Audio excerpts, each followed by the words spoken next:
Brigadier General Chuck Yeager is probably one of the most famous names in aviation history, often referred to as a natural-born pilot, having not attended or graduated college.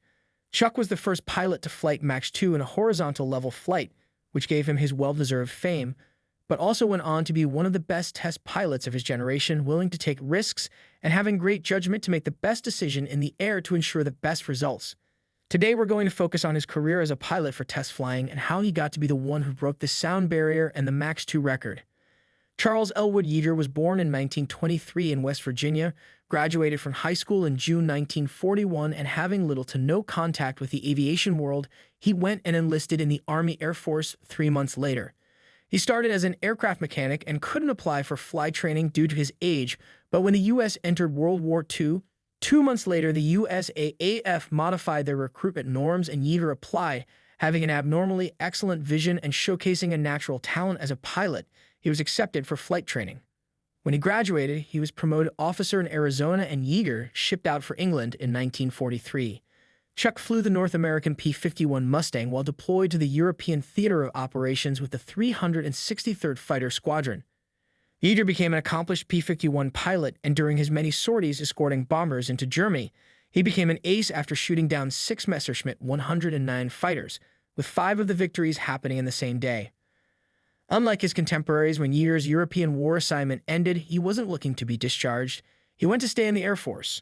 Having married in 1945 and now expecting his first child in 1946, he was stationed in Wright-Patterson AFB in Dayton, Ohio, the nearest station to his hometown, West Virginia.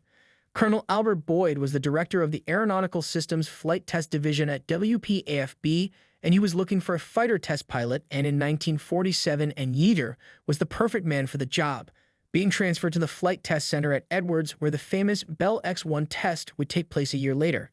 Flight testing back then was quite different to what it is now, and when Yeager first reported to the Flight Test Center, he was only second lieutenant and not captain because, like many officers in World War II, wartime promotions weren't permanent, and they would revert to their previous rank once war was over, but he was promoted to first lieutenant a month prior to the historic X-1 test flight.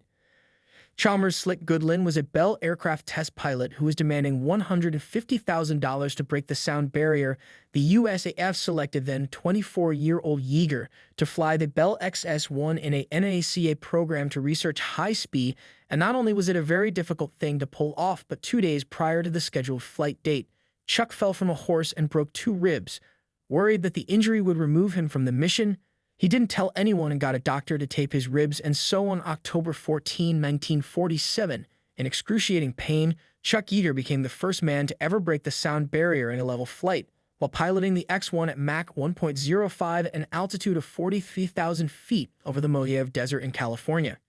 Ever since Yeager broke the sound barrier, testing resources were devoted to break Mach 2, with Crossfield and Goodlin flying the Navy-sponsored Douglas D-558 to skyrocket, while Yeager's team was flying the Bell X-1A, and by 1953, both projects were getting real close to breaking Mach 2, and actually Scott Crossfield accomplished the feat on November 20, 1953, having barely crossed Mach 2, and he was on his way to receive an award for fastest man alive in the 50th anniversary of flight celebration on December 17, when Yeager, not one to be outdone, 5 days earlier broke his record flying at a speed of Mach 2.44 on December 12th.